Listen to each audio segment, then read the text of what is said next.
Hello and welcome, I'm Joshua Barnes and you're watching The World Report. Let's first take a look at the headlines this hour. A passenger plane carrying 67 people has crashed in Kazakhstan, likely killing dozens. Preliminary information coming from the wreckage suggests that at least 25 people have survived, with up to 42 fatalities. The flight was intended for Grozny in Russia from Baku. Syria's new leaders have dissolved rebel factions, merging them under the Defence Ministry. Meanwhile, protests have broken out after a Christmas tree was burned in central Syria.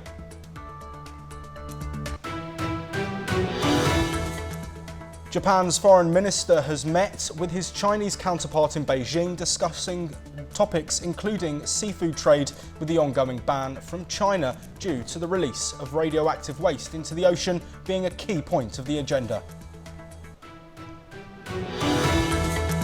As deadly strikes continue to batter the Gaza Strip, reports of a hospital patients being forced to move have surfaced. Injuries to people and ill people have been made to make the mile-long journey to another hospital on foot, according to the territory's health ministry. Russian missiles have targeted Ukraine's energy infrastructure in a major attack across Christmas Day. Cruise and ballistic missiles have been used, with civilian injuries reported in Kharkiv. At least 21 people have been killed after a controversial election in Mozambique. Deadly clashes broke out after the nation's top court confirmed the governing Frelimo party's victory in the disputed election. South Korean President Yoon Suk-yeol has defied a second summons over his short-lived martial law declaration. Following public and political outcry, Yoon has been stripped of his duties while remaining in post during a probe.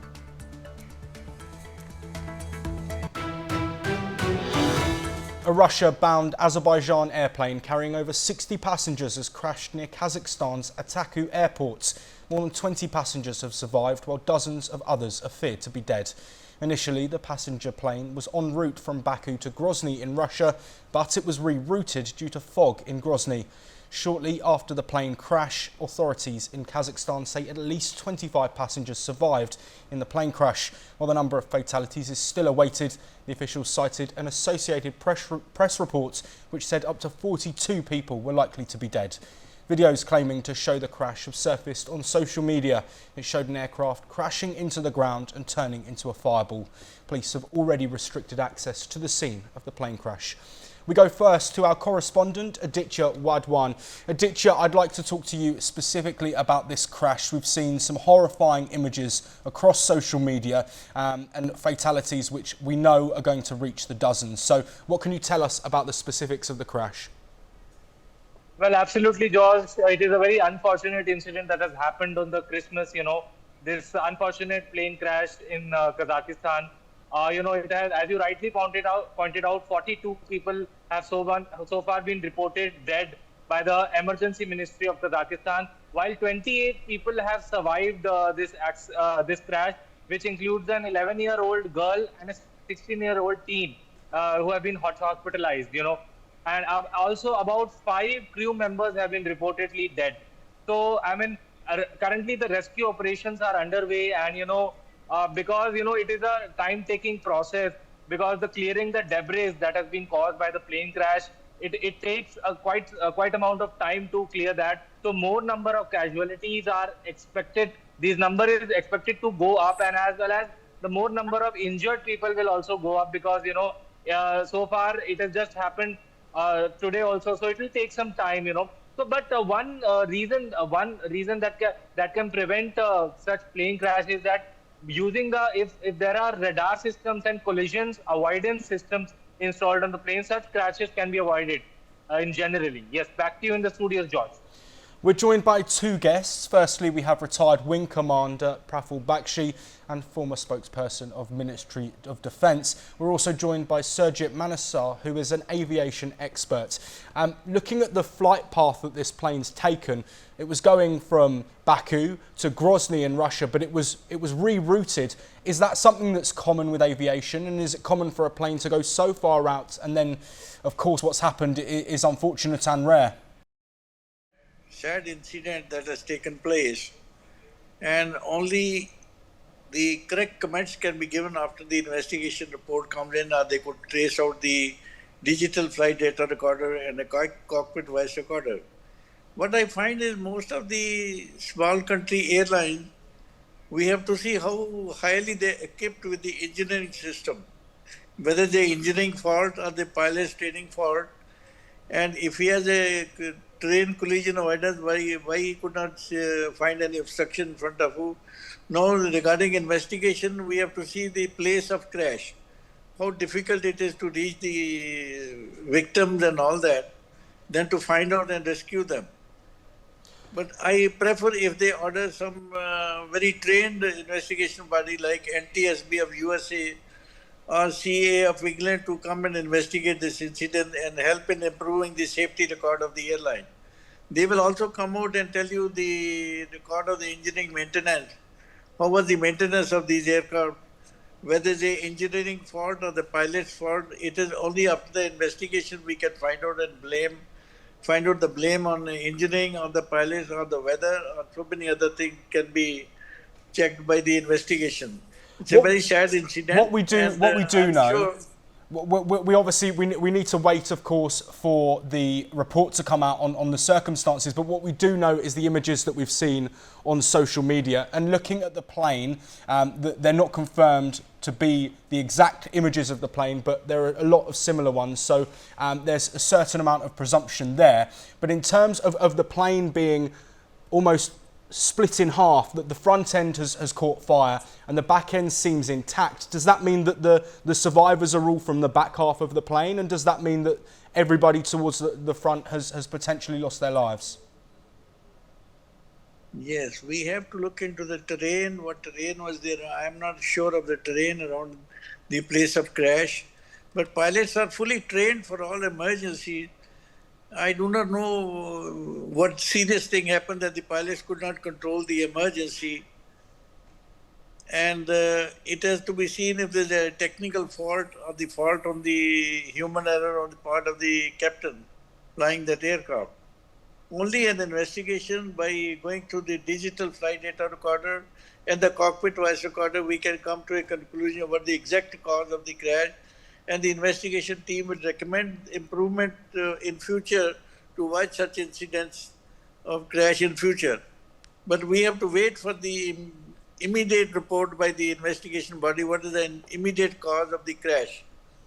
Only air traffic control can also be talked. When did the ATC contact broke up with the aircraft? All those things have to be checked up before coming to a final conclusion of the crash. It's a sad thing, but I think only expert agencies like NTSB and CA from England, they can come and help this airline to find out the exact cause of the crash. Thank you, Surjit Manassar. We are now joined by retired Wing Commander Praful Bakshi. It's not common that we see a plane crashing, let alone a commercial passenger plane. It's deemed as a safe way to travel, but this has potentially put fear amongst travellers across the Christmas period.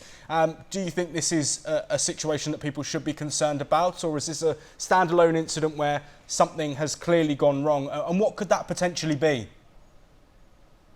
Can you hear me? Yes, Hello, we can hear you. We can hear you. Can you hear me? Yes, we can hear you fine. Thank you. What I gather is, first thing is that we are not very clear as to where the debris has fallen. Has the aircraft fallen on the runway or the side of the runway or outside the airfield? It's not very clear. Was the crash, has it happened during landing or was it during orbit? Now, some television, some information is coming that the crash has happened next to the runway while landing. If the crash has happened while landing, it means that the pilot was committed to land. He did not declare an emergency. If he has not declared an emergency, but has flown through a flock of birds, if the aircraft has flown through birds, then it must have been hit. Its low flying, low speed capability could have been affected. The stalling speed increases due to hit on the airframe, the flap, the aileron. Some places must have been hit. So that aspect spoils the stalling speed, and when the aircraft is coming into land, suppose it rounds off at 150 knots, it'll stall at 135, it is stalling at 145 or something, then it will stall because that aspect is not known. What emergency was there is not known. Nobody knows whether it's a hydraulic failure, electric failure, one undercarriage has come down or not. Nothing is known. Only cockpit voice recorder and flight data recorder can tell you exactly, or the ATC must be asked, the conversation between pilot and the ATC, pilot to pilot, this will reveal what the actual cause is. Conjecturing in an air crash is very harmful. We must not conjecture that this could have happened. Yes, so many things can happen. But the question is, what we gather, it had flown through a flock of birds, perhaps the migratory bird in that area. And that is what must have happened. And if that has happened, then I am afraid the flying characteristics of the aircraft have to be checked before it comes to land. So that slow speed handling and etc. has to be done by the pilot, but that they could not do. So there are a lot of information which is not available to us. I have been an accident investigator. I have investigated a number of accidents, and this aspect has to be ascertained. ATC's conversation, FDR readings, cockpit voice recorder readings, everything must go, and then the spread of the debris. Aircraft accident investigator will tell you exactly what the angle of touch hit the ground was. Did it hit vertically or shallow? If 20 people have survived, it means it was a shallow impact and not a vertical. Praful Bakshi, thank you very much for joining us there. We will, of course, continue to bring you all of the updates as we get them on this horrific crash. And we continue now where tensions have reached a boiling point in Mozambique. Violent protests have erupted following the confirmation of Frelimo's controversial victory in the country's recent elections. At least 21 people have been killed, including 2 police officers, and hundreds more have been injured, with security forces clashing with demonstrators demanding justice. The situation remains dire. Here are the latest updates. At least 21 people have been killed in ongoing unrest in Mozambique following the confirmation of Frelimo's victory in the country's disputed elections. Among the deceased are 2 police officers, while 236 violent incidents have been reported since Monday. Additionally, 25 people, including 13 police officers, have been wounded. The protests erupted after the Constitutional Council confirmed Frelimo's victory in the October 9th elections. Opposition groups and protesters have alleged that the elections were rigged. In response, security measures have been ramped up, with 78 people arrested, and the armed forces have been deployed to critical areas across the nation. Frelimo has denied vote-rigging accusations. After Daniel Chapo's victory, opposition leader Venancio Mondlane urged supporters to prepare for tough times ahead, expressing confidence in their cause. Em Moçambique, o Conselho Constitucional é legal, mas essa legalidade de legalizar o roubo, de legalizar a fraude, de legalizar a humilhação do próprio povo. Então, meus amigos, aqui está. Chegou a hora. Acho que a hora já chegou. Acho que a hora já chegou. The protests have seen demonstrators burning tires, blocking roads and vandalizing public facilities, including police stations, banks and petrol stations. The unrest highlights widespread frustration with corruption and high unemployment rates in the country. Despite the violence, Mondlane remains hopeful, assuring his supporters that victory will ultimately be theirs.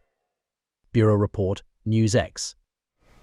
Let's now take a look at some news updates from across the Indo-Pacific region. At least 46 people have died in a Pakistani bombardment of Afghanistan's Paktika province. Other than the deceased, 6 people have also been severely wounded. The Afghan Taliban government has vowed retaliation, while the Afghan Defence Ministry statement condemned the strikes, calling them barbaric and a clear aggression. A senior Pakistani security official said the airstrikes targeted terrorist hideouts across the border. Social media users in Vietnam will now need to verify their identities. This is part of a strict new internet regulations in the country. The law will compel tech companies operating in Vietnam to store user data. They will subsequently have to provide it to authorities on request. Additionally, they will have to remove content that the government regards as illegal within 24 hours. Critics say that this will further undermine freedom of expression in the country. Hong Kong has offered bounties of $1 million for information leading to the arrest of 6 democracy advocates based overseas. The country has accused them of national security crimes. Authorities also said they would cancel the passports of 7 others for whom bounties had already been issued. This is the third announcement they have offered such rewards. The 2 previous rounds of bounties were in July and December last year. Syria's new leaders agreed with the country's rebel groups on their dissolution and integration into the defence ministry. Meanwhile, protests took place in Damascus over the burning of a Christmas tree. Here's the report. Syria's interim government and other rebel organisations have agreed to disband and merge under the defence ministry. This came after a meeting with country's Delaware facto leader, Mohammed al-Jolani, and heads of several armed factions. However, the representatives of the Kurdish-led forces in Syria's northeast were not a part of meeting. Therefore, it cannot be said whether or not they will be a part of the dissolution. Meanwhile, Syrian Christians attended Mass for the first time on Christmas Eve since President Bashar al-Assad's overthrow. The pews of Lady Damascus Church in Syria's capital were filled with a mixed congregation of young and old, holding candles as hymns filled the air and echoed through the church. الأجواء مو مثل كل سنة يعني تغيرت الأجواء شوي بس نتمنى يكون الوضع الجاي أحسن والوضع بشكل عام أحسن. Hours before the service, hundreds of demonstrators took to the streets in Christian areas of Damascus to protest the burning of a Christmas tree near Hama in central Syria. Footage on social media appeared to show masked men dousing the Christmas tree with an unidentified liquid the night before Christians in Syria prepared to celebrate Christmas Eve. It was unclear whether they were trying to put the fire out or help it spread. Hayat Tahrir al-Sham, the main Islamist faction which led the uprising that toppled President Bashar al-Assad, said foreign fighters had been detained over the incident. Owing to the concerns of violence, the service was held amid tight security. Bureau Report, NewsX. We'll now take a look at some news updates from the world of business. American Airlines has resumed service after a brief outage that grounded all US flights. The delay was caused by a vendor technology issue with the airline's flight operations system. Flights began boarding at 8 a.m. Eastern Time, but delays continue. The Allied Pilots Association said the airline has backup systems to manage such disruptions. Pilots are trained to handle system outages. A US government panel has failed to decide whether Nippon Steel's $14.9 billion acquisition of US steel poses a national security threat. The Committee on Foreign Investment in the United States has referred the matter to President Joe Biden. He must act within 15 days. Biden joins a strong group of US leaders, including President-elect Donald Trump and incoming Vice President J.D. Vance, who have opposed the transaction. El Salvador's Congress has approved a bill allowing gold and metal mining, reversing a ban from 2017. The ban was put in place to protect the environment from harmful chemicals like cyanide and mercury. The move has sparked concern among environmentalists. President Nayib Bukele, popular for his crackdown on street gangs, signalled his plan to change the mining policy last month.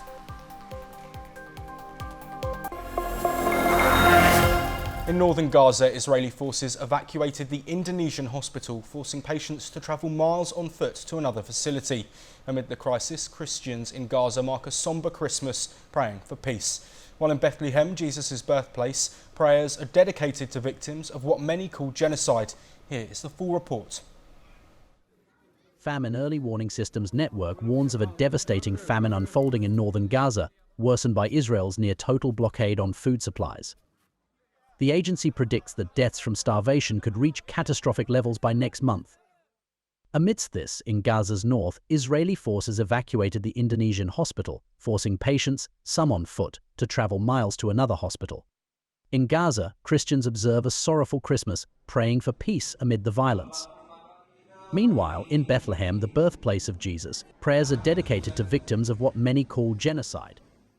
هذا مش عيد، نحن بس ماخذين العود طقوس صلوات وبس، مش أكثر من صلوات وبس، يعني نتطلع للعيد إنه يكون في أمل وفي انتهاء للحرب، بس للأسف الوضع اللي إحنا موجودين فيه ما زالت الحرب مستمرة، واستمرارها بيزيد كل يوم عن يوم أقوى من أول. Violence escalates in the occupied West Bank, where Israeli attacks on Tulkarem and Nur Shams refugee camps killed 8 Palestinians, including 2 women and a teenager. The attacks followed dawn raids that left both camps devastated. The death toll in Gaza continues to mount. In the past 24 hours alone, 21 people were killed. Meanwhile, Lebanese Prime Minister Najib Mikati has urged the US and France to pressure Israel to cease truce violations with Hezbollah and withdraw from southern Lebanon, stressing the need for stability in the region. Bureau Report, NewsX. That is all we have time for. We'll be back soon with more of the latest news updates from across the world.